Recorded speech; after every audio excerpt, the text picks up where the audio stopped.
Biyakin daw muna. Wow! Ay guys, tayo magluluto ng papaya. Siyempre, ang kailangan natin, papaya, number 1. Pangalawa, sangkalan. Siyempre, pangatlo, medyo kalawang yung bolo. Tingnan natin.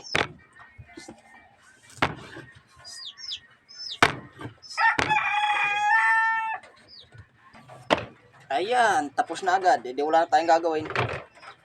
Ang gagawin na natin ngayon ay sibakin. Sibak na. Next, ng kutsara at kalusin. Op, bawal palang kutsara. Dahil mangyan tayo. Biyakin daw muna. Wow! Ito pa. Tapos, pag ganito, style mangyan. Yan, malansi naman yan. Yan. Isa pa. Itong kabiyak naman, bibiyakin natin 4 pieces. Ito na nga.